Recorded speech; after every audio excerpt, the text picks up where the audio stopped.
gracias a todos por haber venido a este Poe Room. Es la primera vez que lo hacemos aquí en la Casa de la Cultura y bueno, pues consiste simplemente en crear un ambiente íntimo y dar la oportunidad a personas que aman la lectura de ejercer como rasodas. Cada uno de los lectores, hay 7 puntos de lectura y cada uno de los lectores ha elegido su propio texto que va a leer. Lo hemos dejado a su libre elección, simplemente pues pidiendo que sea un texto potente, que anime a la lectura y que a todos los que lo escuchemos pues nos dé ganas de comenzar a leer, aunque creo que a todos los que estáis aquí ganas no les faltan porque todos sois buenos lectores. Bueno, muchísimas gracias, vamos a dar comienzo a este Poe Room, así llamado. Gracias. ¿Sabe por qué libros como este son tan importantes? Porque tienen calidad. ¿Y qué significa la palabra calidad? Para mí significa textura. Este libro tiene poros, tiene facciones. Este libro puede colocarse bajo el microscopio. A través de la lente encontrarás vida, huellas del pasado en infinita profusión. Cuantos más poros, más detalles de la vida verídicamente registrados puedo obtener de cada hoja de papel. Cuanto más literario se sea. En todo caso, esa es mi definición. Detalle revelador. Detalle reciente. Los buenos escultores tocan la vida a menudo. Los mediocres solo pasan apresuradamente la mano por encima de ella. Los malos la violan y la dejan por inútil. ¿Se da cuenta ahora de por qué los libros son odiados y temidos? Muestran los poros del rostro de la vida. La gente, como Donna, solo desea caras de luna llena, sin poros, sin pelo, inexpresivas.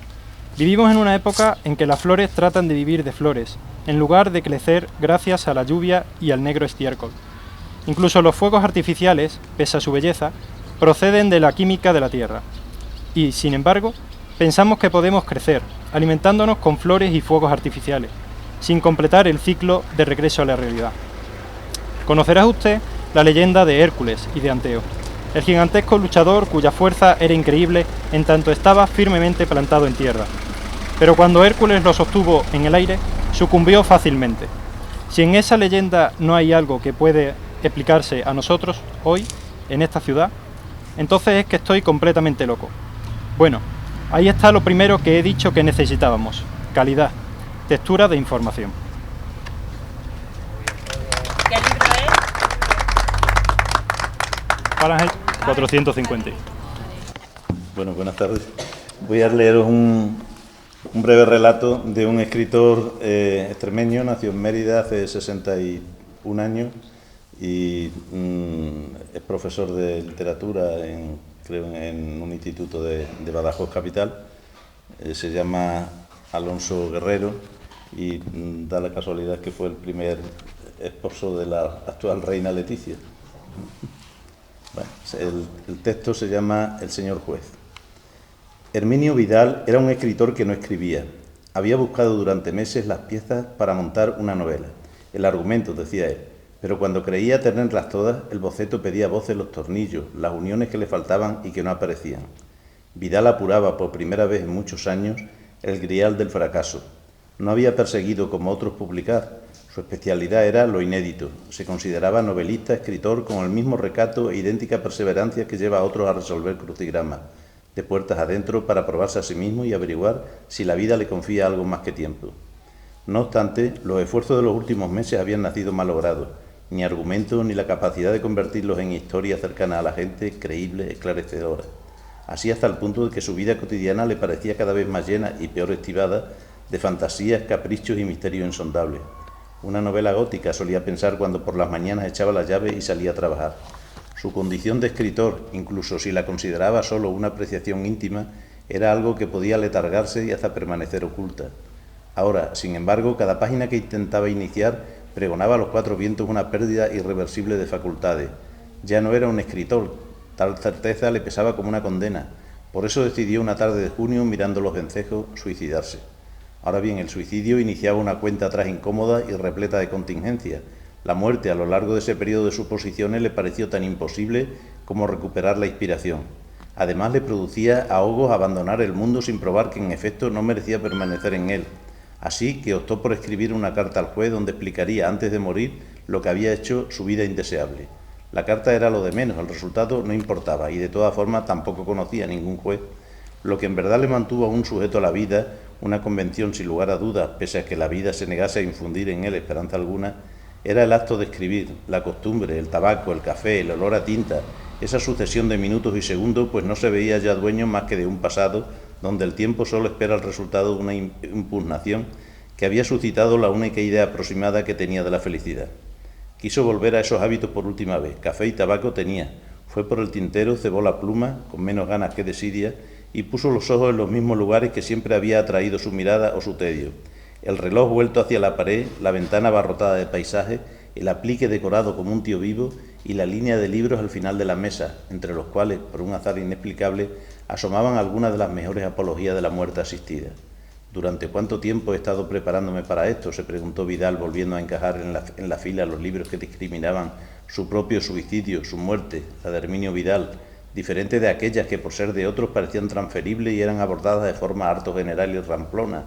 Solo mi muerte es inexpresable, concluyó por darse ánimo. Se puso a escribir aquella carta a la vista de un objeto pleno de significado reciente, el escalpelo que le había regalado su amigo Enrique el Florida Blanca, cirujano durante 40 años. Tal regalo era un fetiche. Su amigo se jactaba de haber extirpado con él un quiste sebáceo a Ava Gardner a finales de los 50, cuando la actriz escandileaba por las plazas de toros de toda España. Vidal había colocado el bisturí sobre la mesa paralelo a la pluma sin saber, pues era de doble filo, cuál de ellos había tocado aquella piel que él imaginaba como un gran sacrilegio lleno de rincones santos. Ya pensó en el suicidio por primera vez al recibir aquel regalo varios años atrás, pero siempre guardando una distancia llena de postergaciones y escolios. Ahora todo cambiaba porque, ya entrando en el terreno práctico, cortarse las venas abastecía a la muerte con un gesto sucinto, económico, impostergable, que no era tan mezquino como tomar veneno, pero tampoco tan desproporcionado, incluso malévolo, como arrojarse al vacío desde el balcón del piso de un amante. La diferencia entre envenenarse y abrirse una brecha era la misma que dictaba entre leer a Flaubert y a Gorky. El problema estribaba en que de pronto Vidal prefería esa economía y esa sinceridad. Nada de cicatería. Si había que poner la sangre a pasear por las tuberías del barrio, que paseara con todos los aspavientos de que era capaz. Si había que leer a Gorky, a la mierda el rigorismo de la palabra justa. «¿Pero por qué sigues pensando como un escritor si ya no lo eres?», se dijo con razón, e inició la carta como si ésta llevara esta elección hasta sus últimas consecuencias, dirigiéndose a un destinatario ya manido. «Señor juez», sin saber su procedencia, tuvo el pálpito de que esa misiva era lo único que la posteridad le recibiría de él. No sus más de 10 novelas robadas de las embajadas del más allá con riesgo nunca declarados ni remunerados, no las resmas de cuentos y poemas traspapeleados en cajones como recuerdos de un amor imposible, no las miles de horas empleadas en escribir que, bien pensado, ni probaban ni engordaban nada meritorio. Lejos de todo ello, solo una carta que empezaba con ese vocativo desesperanzado. «Señor juez». Quizá algún periodista se inmiscuyera en el asunto y entonces su obra inédita fuera ojeada con la conmiseración, hija del desprecio que merecía. Sin embargo, Herminio Vidal no pretendía que la muerte revisara su talento, que pusiera el resto de la humanidad en su sitio, como había hecho la muerte de Mozart o la de Kafka. Seguía declinando publicar, odiaba el reconocimiento, lo suyo era otro cariz. Sin escribir no merecía la pena indagar en la naturaleza, ni en la cultura, en las hormonas ni en la metafísica. Si no escribía, caminar por la calle, ver el telediario, insultar a un político o tararear la canción del verano carecían de sabor y de sentido. Vivir estaba lleno de emociones, pero solo si esas emociones se transformaban en metáforas. Entonces Vidal encontraría un justificado asistir a una manifestación o echar un polvo. Así somos los escritores, solía pensar a menudo. «Señor juez», reanudó, ensayando un tono póstumo como técnica narrativa, pero hizo que todos los huesos del cuerpo se le volvieran espinas. «Quizá mi muerte plantee algunos interrogantes. Si fuera así, los considero solo míos. No debo nada a la sociedad ni ella a mí. De modo que no admito que los poderes públicos, llámense ley o reputación, Dios o Estado, hagan cábala sobre las causas de mi muerte. Tampoco quiero hacer de ella una novela de misterio. No leo ninguna desde que mi esposa me dejó por no considerarse protagonista de las que en su momento me puse a escribir. Usted mismo, quizás porque no nos conocemos, pudiera pensar que mi suicidio no tiene argumentos sólidos. Estoy completamente de acuerdo. De hecho, esos mismos argumentos son los que a mí me faltan y a causa de ellos me voy de esta feria de banalidades. ¿Mi legado? Pues hay uno, en efecto. En el primer cajón de la cómoda de mi biblioteca guardo 16 libros inéditos. No quiero que se publiquen, pues de esta forma se perderían, además de un número nada despreciable de horas de trabajo, no podría soportar que los sindicatos de este país me mirasen como una Mariana Pineda, todos los ojos con que he tasado el mundo. Esta es, señor juez, la razón por la que me quito la vida. Yo no tengo nada que contar, entender, narrar, deplorar, discernir o siquiera clausurar. No he podido inventar un personaje que se quite la vida, así que me desprendo yo de ella. He escrito todas mis novelas y sin novelas un escritor no tiene derecho a contemporizar ni a conformarse con las que otros han escrito. ¿Qué ha ocurrido para que esto tenga lugar?, se preguntará usted. ¿Es algo real o solo un ataque de pesimismo? Para ser breve, todo empezó hace exactamente 8 meses, una tarde de otoño, en que las hojas de los árboles parecían cartas dirigidas al Linneo. Mi vecino mayoral, el del 16, llevaba días quejándose porque todas iban a parar a su jardín. En fin, ya sabe cómo son las urbanizaciones de adosado. Cada cual quiere tener la fachada más verde en primavera y más iluminada en Navidad. Además, solo porque está pluriempleado, Mayoral cree que es el tío con más poder adquisitivo de toda la cristiandad. En fin, le decía que ese día me decidí a empezar una historia a la que llevaba dando vueltas 2 semanas. Un hombre sale de su casa a comprar tabaco y se encuentra a un compañero de juventud que le había quitado la novia, y hablando con él después de los reconocimientos se entera de que acababa de mudarse 2 calles más allá con su antigua novia, que ahora es su mujer y madre de sus 2 hijos. Pero no acaba ahí la cosa, porque uno de los hijos se ha enamorado de la hija del primer tipo, el que sale a comprar tabaco, circunstancia que luego se conocerá más adelante. Me puse a escribir esta historia y cuál no sería mi sorpresa cuando resultó que no salía, que todo estaba mal planteado, que las concomitancias con Romeo y Julieta eran demasiado grandes, que ya no había manera de retratar a su personaje del que ya ha hablado ese tal Shakespeare. ¿Lo entiende usted, señor juez? Entonces probé con otra historia que tenía en el cajón, una especie de culebrón por entrega basado en otro hijo que fue abandonado a la puerta de un convento junto a una gallina que tenía un ojo de vidrio y que había sido mascota de cierto general de brigada cuya madre, antiguo amante de Cascorro, escribió sus memorias por recomendación de un amuno al que conoció en Fuerteventura el año de gracia de 1925. Aquí, contra toda esperanza, merced a ese viento que sopla en la cena de los milagros, Herminio Vidal engarzó un par de ideas que se mantuvieron tirantes durante 300 y pico páginas, casi toda una vida.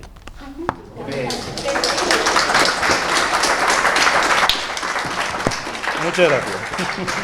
Cuando una maestra nueva llegaba a un pueblo, lo habíamos visto más veces, los vecinos se iban descolgando por casa o se hacían los encontradizos en la calle para conocerla. Unos solo querían saludar tímidamente. Algunos observaban a mamá a través de los visillos. Otros pocos le preguntaban si iba a durar mucho, ni que fuera un sheriff en el salvaje oeste. Había quien le iba con unas hortalizas frescas y había quien le iba con el chico cogido por los 2 hombros, al igual que el lute, como si la madre estuviera entrenando para cuando el hijo estuviese castigado, que fijo que lo iba a estar. El alcalde o el cura tendrían las llaves del ayuntamiento o de la iglesia, pero mamá tenía a sus hijos.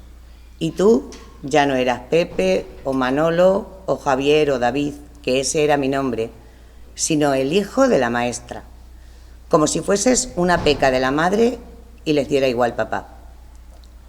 Mamá caía rendida cada día, pero todavía estaba contenta, y más cuando llegaba el fin de semana y también el Simca 1200. Yo no entendía cómo podía ser aquello, que una mujer lo mismo oliera a lejía un jueves o a lavanda un sábado, porque yo siempre olía al nenuco con el que me rociaba por las mañanas como si fuera DDT. Ella había estudiado su carrera, nos insistía cuando nos veía remolonear con las tareas escolares. Había aprobado sus oposiciones, nos volvía a insistir. Había salido del pueblo de los abuelos donde nació, como si esa vida que ella tenía ahora fuera ejemplar y por lo tanto la quisiéramos para nosotros en el futuro. Algo que yo no tenía tan claro viéndolo visto. Criaba sola a 3 hijos, 2 chicas imbéciles y un niño miedica. Daba clases a 30 niños de entre 6 y 14 años. Fumaba un poco. Había viajado por París y Portugal. Llevaba pantalones de campana y gafas como las del 1-2-3. Tenía carné de conducir, aunque no conducía. Se peinaba a lo garzón. Arreglaba enchufes, cocinaba fatal, cosía, sembraba un pequeño huerto, cuidaba de 2 canarios, nos obligaba a fregar, a secar y a colocar la vajilla. Nos explicaba la lección. Trabajaba hasta bien entrada la noche. Y después de leernos La cigarra y la hormiga en francés junto a la catalítica gris, caía aplastada en una cama enorme y vacía. Lo suyo era mantener el orden de puertas adentro y lo nuestro era ponerlo todo boca abajo de puertas afuera. De ponerse boca abajo, la que más sabía era Isa, la mediana, que siempre que podía se lanzaba contra una pared levantando los brazos, apoyaba las manos en el suelo y de un impulso acrobático terminaba despatarrada y dada la vuelta con las bragas de ganchillo al aire. Así estaba un rato hasta que volvía a la posición vertical con la vena de la frente muy hinchada. Ahora tú, David. Yo creo que era lo único que Isa hacía mejor que Vero, el pino. Eso era. Vero hacía muy bien la pelota y las cocinillas. Isa hacía muy bien el pino y yo, se conoce, hacía muy bien el tonto. ¿Puedo jugar con vosotras? Búscate amigos, chaval. Anda, jo, Vero. Déjale, terciaba Isa, pero que se la ligue. Pues te la ligas, eso. Vale, me la ligo. Agarraba la goma, esperaba mi momento, la estiraba con fuerza y ¡zas! Le soltaba un gomazo a una de las dos. El comienzo de curso fue fantástico. Todos los pueblos se parecen bastante. Huelen a leña, están rodeados de caminos, tienen maestro, melones que robar, una plaza, una fuente y una iglesia que cuidan las viejas. Pero los 9 años de un niño no tienen nada que ver con los 7, ni los 6 con los 10. Por eso todo fue distinto, mejor y también peor, como si todo te afectara más cuando eras un mocoso con gorro de verdugo. Si a esa edad no eras vaquero o espadachín o soldado o daredevil con un simple palo, es que eras un niño de mierda. Y yo ya tenía 3 o 4 primos que conocía de Madrid que eran unos niños de mierda, porque tenían un Madelman buzo, y yo no, y solo jugaban con eso. El nuevo mejor amigo del mundo se llamaba Vicente Jesús, y el segundo mejor amigo del mundo se llamaba Gregorio. Vicente Jesús era el mejor porque vivía justo enfrente, era diabético y tenía la casa llena de jeringuillas que doña Amparo hervía constantemente. Todavía me acuerdo del primer día en que le inyectamos orujo a un caracol, o de aquel conejo de su abuela, al que tuve que agarrar de las orejas como si fuera el toro de un rodeo, para meterle una dosis. Isa y Vero jugaban con unos recortables. Eran una payasada que consistía en jugar con unas muñecas cabezotas de cartulina en vez de hacerlo con las muñecas de verdad. Pero yo no tenía un hermano de mi edad y era el pequeño. Por eso me hacía falta una recortada o una bazuca y enemigos y calle, los caminos, más allá de los almendros, claro.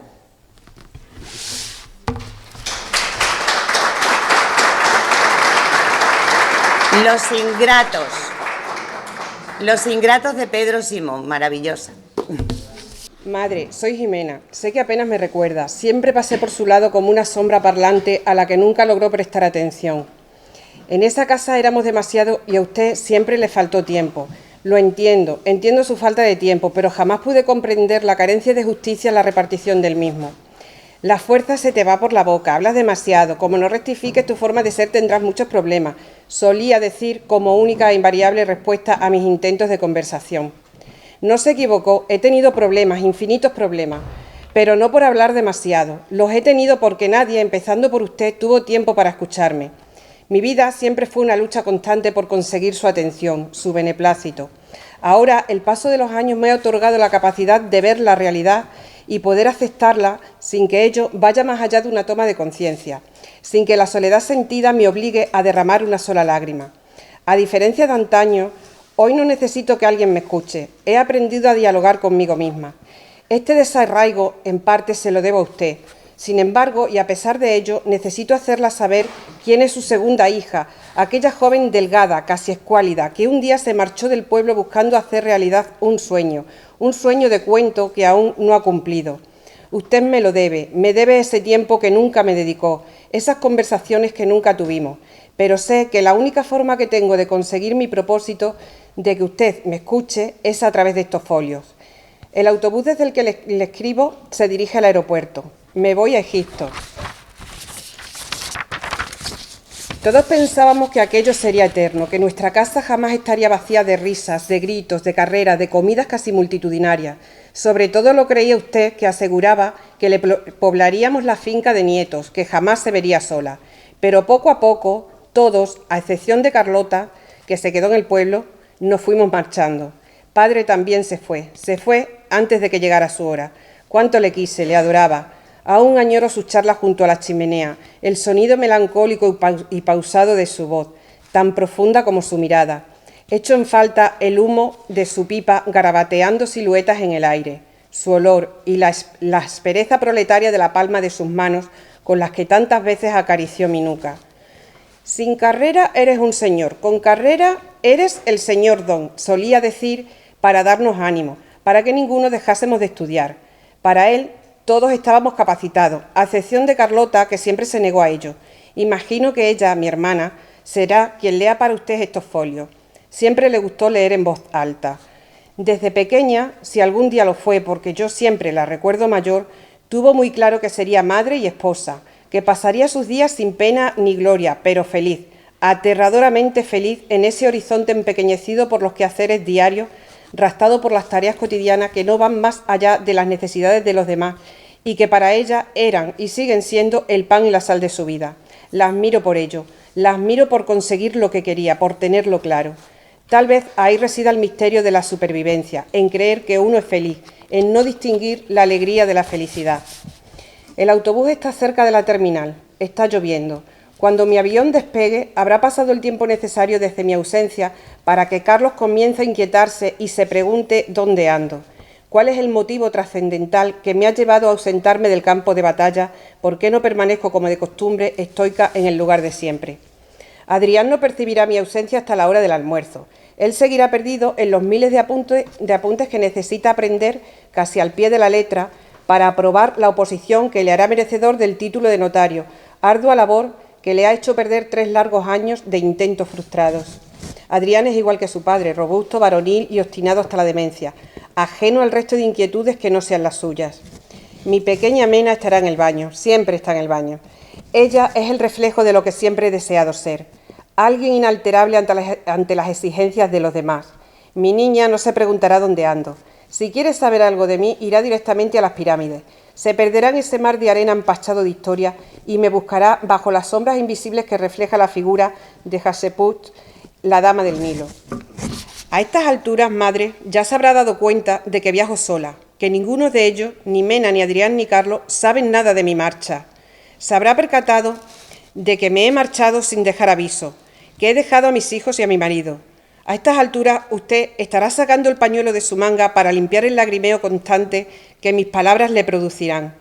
Y me atrevo a adivinarla acercándose a la cómoda en busca del retrato de padre, quejicosa y renqueante. Imagino limpiando el cristal que protege su foto con la manga de la camisa negra después del consabido beso, estirando el paño de ganchillo blanco sobre el que descansa. Tras unos instantes de ensimismamiento, sé que lo volverá a colocar con una escrupulosidad casi obsesiva y se alejará, cabizbaja y posa, moviendo la cabeza de un lado a otro. El autobús ha llegado. Tengo que dejar de escribir, pero solo por un instante. Cuando el ruido de los motores me llene el estómago de burbujas, cuando las ruedas se escondan en la barriga del Boeing 747, entonces, para calmar el miedo ancestral oceánico y profundo que siento a volar, haré lo único que siempre ha conseguido calmar mis ansias, mi inseguridad y mis penas: hablar. Volveré a hablar con usted a través del papel. Internacional, pone salidas internacionales. Créame, madre, me gustaría tanto que estuviera aquí.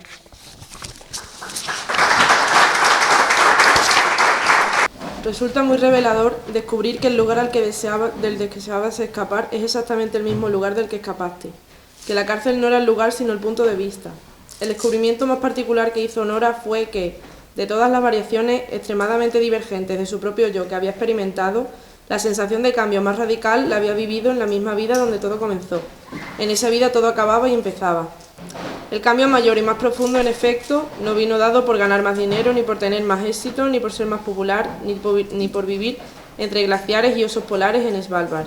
Vino dado por despertar en exactamente la misma cama, en el mismo sitio, apartamento húmedo y sucio, con su sofá desvencijado y su yuca, y sus cactus diminutos y sus estanterías llenas de manuales de yoga sin abrir. Estaban el mismo teclado eléctrico y los mismos libros, estaba la misma triste ausencia de su gato y estaba el desempleo, estaba la misma impredecibilidad de la vida, esperándola. Y sin embargo todo era distinto. Era distinto porque Nora no sentía ya que debiese servir a los sueños de otras personas. No albergaba ya la convicción de que solo lograría realizarse siendo esa versión imaginaria de la hija, hermana, compañera, esposa, madre o empleada perfectas. Supo que lo conseguiría únicamente siendo un ser humano que orbitase sus propios objetivos y propósitos, y que respondiese ante sí misma. Era distinto también porque vivía habiendo estado muy cerca de morir, y porque ella lo había elegido así. Había elegido vivir, había palpado la vastedad de la vida y en esa vastedad había visto la potencialidad de las cosas que podría quizás hacer y también sentir. Había otras escalas, otras músicas. En ella habitaban muchas cosas más allá de la monotonía y de la depresión leve a moderada, salpimentada de ocasionales brotes de desesperación. Aquello le dio esperanza e incluso hizo nacer en ella una gratitud pura, emocionada. La gratitud de poder habitar ese mundo sabiendo que tenía potencial para disfrutar de muchas maneras, observando el cielo nocturno cuajado de estrellas, viendo comedias malas de Ryan Bailey, escuchando música, a alguien hablar, el latido de su propio corazón, y todo era distinto por fin, sobre todo porque aquel pesado y doloroso libro de los arrepentimientos se había quemado con todo éxito y no era ya más que polvo. Hola Nora, soy yo, Doreen. A Nora le hizo ilusión escuchar la voz de la madre de Leo, pues justo en ese momento estaba redactando un anuncio en el que ofrecía clases de piano. Vaya, Doreen, quería pedirte disculpas por no haber podido darle las clases a Leo el otro día. No te preocupes, es agua pasada. Bueno, no voy a extenderme con los motivos, continuó Nora emocionada, pero te diré que no volverá a darse nunca una situación así. En el futuro prometo estar donde tengo que estar si es que quieres que siga dándole clases de piano a Leo. No os decepcionaré. Entendería perfectamente que no quisieras, pero quiero que sepas que Leo posee un talento excepcional. Tiene algo especial para el piano. Podría terminar dedicándose a la música. Podría terminar recibiendo una beca del Royal College of Music. En fin, lo que quiero decir es que aunque no continúe tomando clases conmigo, debería por descontado seguir recibiéndolas en algún otro lugar. Eso es todo. Hubo una larga pausa. Nora no oyó más que el rumor de la estática del teléfono. Y a continuación, Nora, querida, no pasa nada. No hace falta que me des tantas explicaciones. Ayer estuvimos los dos en el centro. Estaba comprando un gel para la cara en la farmacia Boots y me dijo: mamá, voy a seguir con las clases de piano, ¿verdad? Así que ¿podría seguir donde lo dejaste la semana pasada? ¿En serio? Eso es estupendo. Claro, la semana que viene nos vemos entonces.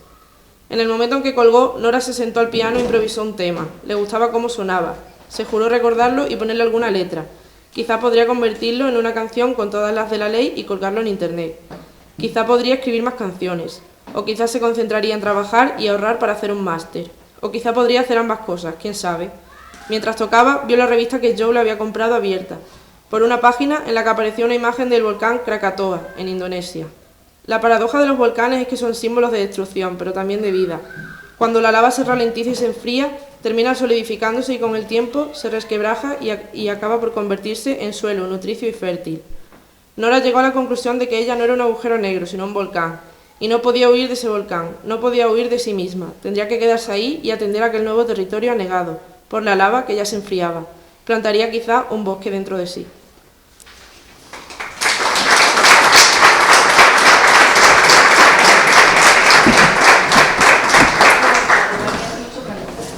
Graugramán, ¿qué ha pasado? ¿Qué ruido era ese? El león no respondió ni se movió, pero cuando Bastian se dirigió hacia él, lo siguió con los ojos. Bastian extendió titubeando la mano para acariciarle la melena, pero apenas la había tocado retiró la mano asustado. Estaba dura y helada como la piedra negra y lo mismo pasaba con el rostro y las zarpas de Graugramán. Bastian no supo qué hacer. Vio que los negros batientes de piedra de la gran puerta se abrían despacio. Solo cuando estaba ya en el largo pasillo oscuro y subió por las escaleras se preguntó qué buscaba allí fuera. No podía haber nadie en aquel desierto capaz de salvar a Graugramán, pero ya no había desierto. En la oscuridad de la noche comenzaba a brillar y resplandecer por todas partes. Millones de diminutos brotes de plantas surgían de los granos de arena, que eran otra vez semillas. Perelín, la selva nocturna, había empezado otra vez a crecer. Bastian sospechó de pronto que la congelación de Graugramán, de alguna forma, tenía algo que ver con ello. Volvió otra vez a la caverna. Llegó hasta el león, le pasó el brazo por el cuello y apretó su cara contra el rostro del animal. Ahora también los ojos del león eran negros y muertos como la piedra. Graugramán estaba petrificado. Hubo un último estremecimiento de las luces y luego todo se hizo oscuro como una tumba. Bastián lloró y el rostro del león de piedra se mojó con sus lágrimas. Por fin se echó, acurrucado entre las patas del león, y se durmió. «Señor, ¿has pasado así toda la noche?» Bastián se incorporó rápidamente, frotándose los ojos. Estaba entre las tarpas delanteras del león. El enorme animal lo miraba y había asombro en la mirada de Graugramán. La piel del león seguía siendo negra como los bloques de piedra sobre los que descansaba, pero sus ojos centelleaban. «¡Ay, pensé que lo estaba! Muero cada día cuando cae la noche, y cada mañana despierto de nuevo. Yo creí que era para siempre. Cada vez es para siempre». Se puso en pie, se estiró y desperezó, y anduvo de un lado a otro de la caverna como hacen los leones. Su piel llameante comenzó a arder cada vez más luminosamente con los colores de las baldosas. De pronto se detuvo y miró al muchacho. «¿Has llorado por mí? Entonces no solo eres el único que ha dormido entre las tarpas de la muerte multicolor, sino también el único que ha llorado su muerte». Bastián miró al león, que volvía a andar de un lado a otro. «¿Siempre estás solo?» El león se detuvo de nuevo, pero esta vez no miró a Bastián. «Mi reino es el desierto, y el desierto es también mi obra. A donde quiera que vaya, todo se convierte en desierto a mi alrededor. Lo llevo conmigo. Soy de un fuego destructor. ¿Cómo podría tener otro destino que una perpetua soledad? Tú, Señor, que llevas el signo de la emperatriz infantil, podrás responderme, ¿por qué tengo que morir al caer la noche? Para que en el desierto de colores pueda crecer perelín la selva nocturna. ¿Perelín? ¿Qué es eso? Entonces Bastián le habló de las maravillas de la jungla hecha de luz viva. Mientras Graugramán escuchaba inmóvil y sorprendido, le describió la diversidad y magnificencia de las plantas brillantes que se multiplicaban por sí solas, su crecimiento incesante y silencioso, su hermosura y su tamaño. Hablaba con entusiasmo y los ojos de Graugramán resplandecían cada vez. Y todo eso solo puede ser mientras estás petrificado, pero Perelín lo invadiría todo y se sofocaría a sí misma si no tuviera que morir y deshacerse en el polvo, una y otra vez en cuanto tú despiertas. Perelín y tú sois una misma cosa. Señor, ahora sé que mi muerte da vida y mi vida la muerte, y que ambas cosas son buenas. Ahora comprendo el sentido de mi existencia». Se dirigió lenta y solemnemente al rincón más oscuro. Lo que hizo allí no pudo verlo Bastián, pero oyó un ruido metálico. Volvió con una espada. No parecía muy magnífica. La funda de hierro estaba oxidada y el puño era como el de un sable de juguete. ¿Puedes darle un nombre? ¡Sicanda! En aquel momento la espada salió de la funda y voló a sus manos. Bastián vio que la hoja era de una luz resplandeciente que apenas podía mirarse. La espada tenía doble filo y se sentía ligera.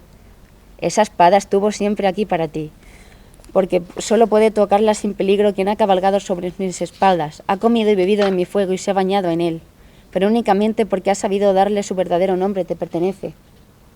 Es una espada mágica, ¿verdad? Sea de acero o de piedra, nada hay en fantasía que pueda resistirla. Sin embargo, nunca debes forzarla. Solo cuando salte a tus manos, como ahora, deberás usarla. Sea cual fuere la amenaza, Sicanda guiará tu mano y hará lo que haya que hacer. Sin embargo, no la desenvaines por capricho, pues podría caer una desgracia sobre ti, fantasía. No lo olvidaré. La espada regresó a su funda y volvió a parecer vieja y sin valor. Y ahora, si te place, súbete a mis espaldas, vamos a cazar juntos. Hacia el mediodía, Graugramán se detuvo de pronto. «Este es el lugar, señor, en que nos encontramos ayer». Bastián estaba aturdido aún por la salvaje correría. Miró a su alrededor, pero no pudo descubrir ni la colina de arena azul ultramar, ni la de color rojo encendido. Tampoco se veían las letras. Las dunas eran ahora de color verde, oliva y rosa. Todo es muy distinto. Así es, señor. Eso ocurre cada día, siempre es distinto. Hasta ahora no sabía por qué, pero ahora que tú me has contado que Perelín nace de la arena, puedo comprenderlo.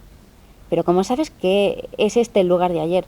Lo siento, lo mismo que siento cualquier otro punto de mi cuerpo. El desierto es parte de mí. Bastián bajó de las espaldas de Graugramán y se sentó en la colina de verde oliva. El león se echó junto a él ahora, que ahora también era de verde oliva. ¿Puedo preguntarte una cosa, Graugramán? Tu servidor escucha. ¿Es verdad que estás aquí desde siempre? ¿Y el desierto de Goab ha existido también siempre? Sí, también el desierto. ¿Por qué lo preguntas? No comprendo. Yo hubiera apostado que esto estaba aquí desde ayer. ¿Qué quieres decir? Y entonces Bastián le contó todo lo que le había pasado desde su encuentro con la hija de la luna. Todo es muy extraño. Se me ocurre cualquier deseo y enseguida sucede algo que concuerda con él. No es lo que imaginé, ¿sabes? Jamás hubiera podido inventarme todas esas plantas distintas de Perelín, ni los colores de Goab, ni a ti. Todo es mucho más grandioso y real de lo que podría imaginar. Y sin embargo, todo está ahí cuando lo deseo. Eso es porque llevas Aurin, el esplendor. Lo que no entiendo es, ¿todo está ahí solo cuando yo lo deseo? ¿O estaba ya antes y únicamente lo adivino de algún modo? Las dos cosas. ¿Pero cómo puede ser? Tú llevas ya quién sabe cuánto tiempo aquí en el desierto de colores. La habitación de tu palacio me esperaba. Sikanda me estaba destinada. Tú mismo lo has dicho. Así es, señor, pero yo estoy solo desde ayer por la noche en fantasía. Por lo tanto, no es verdad que todo exista solo desde que estoy aquí. Señor, ¿no sabes que fantasía es el reino de las historias? Una historia puede ser nueva y sin embargo hablar de tiempos remotos. El pasado surge con ella. Entonces también Perelín debe de haber existido siempre, desde el momento en el que le diste su nombre, señor. Existió desde siempre. ¿Quieres decir que yo lo creé? Eso solo puede decírtelo la emperatriz infantil, de ella lo has recibido todo. Ya es hora, señor, de que volvamos a mi palacio. El sol declina y el camino es largo.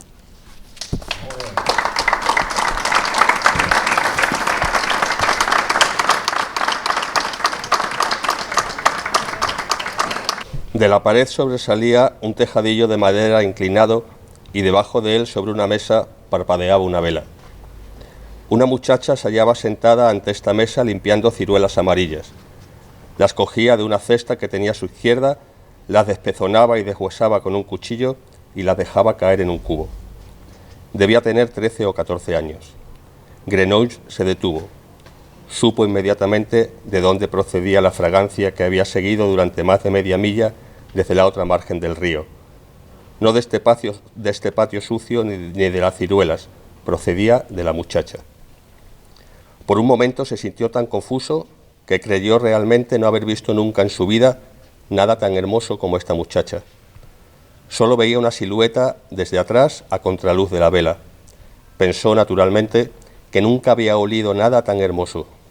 Sin embargo, como conocía los olores humanos, muchos miles de ellos, olores de hombres, mujeres y niños, no quería creer que una fragancia tan exquisita pudiera emanar de un ser humano. Casi siempre los seres humanos tenían un olor insignificante o detestable. El de los niños era insulso, el de los hombres consistía en orina, sudor fuerte y queso, el de las mujeres en grasa rancia y pescado podrido. Todos sus olores carecían de interés y eran repugnantes, y por eso ahora ocurrió que Grenouille, por primera vez en su vida, desconfió de su nariz y tuvo que acudir a la ayuda visual para creer lo que olía. La confusión de sus sentidos no duró mucho. En realidad, necesitó solo un momento para cerciorarse ópticamente y entregarse de nuevo sin reservas a las percepciones de su sentido del olfato. Ahora olía que ella era un ser humano. Olía el sudor de sus axilas, la grasa de sus cabellos, el olor a pescado de su seso, y lo olía con el mayor placer. Su sudor era tan fresco como la brisa marina, el sebo de sus cabellos tan dulce como el aceite de nuez. Su seso olía como un ramo de nenúfares, su piel como la flor de albaricoque. Y la combinación de estos elementos producía un perfume tan rico, tan equilibrado, tan fascinante, que todo cuando Grenouille había olido hasta entonces en perfumes, todos los edificios odoríferos que había creado en su imaginación, se le antojaron de repente una mera insensatez. Centenares de miles de fragancias parecieron perder todo su valor ante esta fragancia determinada. Se trataba del principio supremo, del modelo según el cual debía clasificar todos los demás. Era la belleza pura. Grenouille vio con claridad que su vida ya no tenía sentido sin la posesión de esta fragancia. Debía conocerla con todas sus particularidades, hasta el más íntimo y sutil de sus pormenores. El simple recuerdo de su complejidad no era suficiente para él. Quería grabar el apoteósico perfume como un troquel en la negrura confusa de su alma, investigarlo exhaustivamente y en lo sucesivo solo pensar, vivir y oler de acuerdo con las estructuras internas de esta fórmula mágica. Se fue acercando despacio a la muchacha, aproximándose más y más hasta que estuvo bajo el tejadillo, a un paso detrás de ella. La muchacha no lo oyó. Tenía cabellos rojizos y llevaba un vestido gris sin mangas. Sus brazos eran muy blancos y las manos amarillas por el jugo de las ciruelas partidas.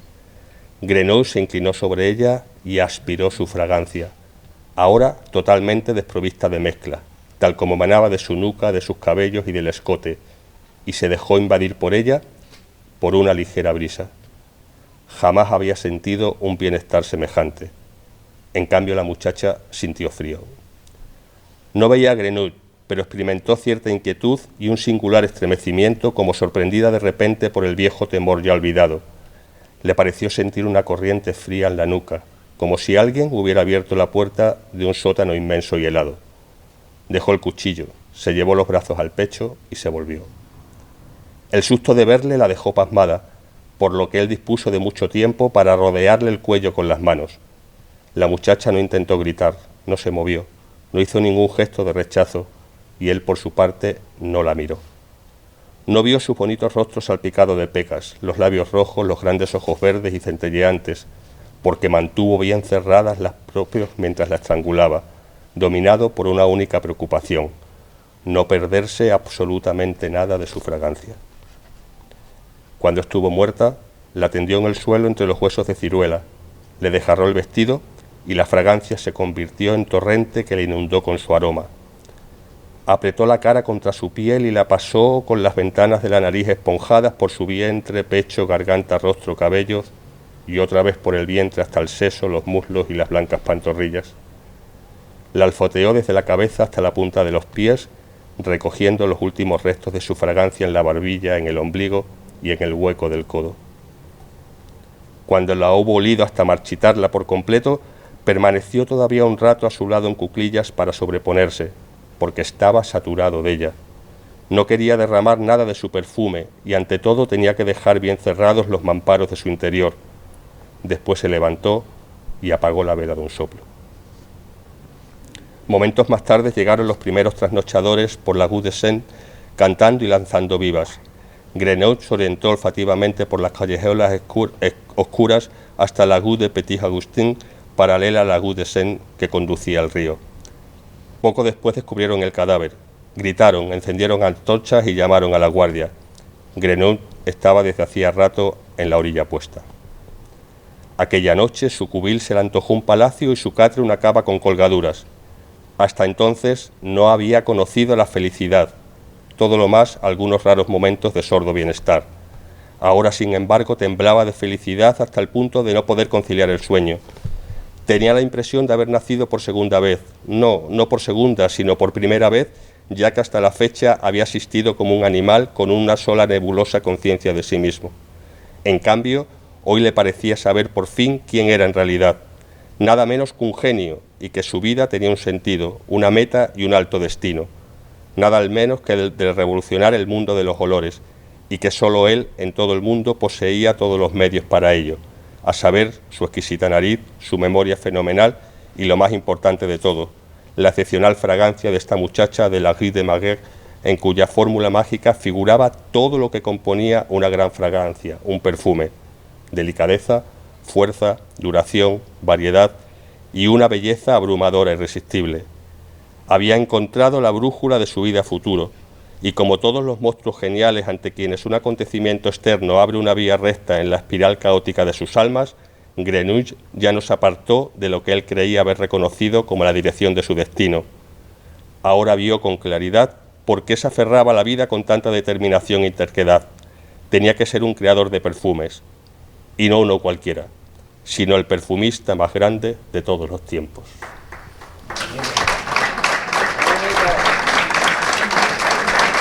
Estamos comentando aquí, tanto María José como Eli como yo, que realmente estamos emocionados. Me estoy hablando de Borges esta noche.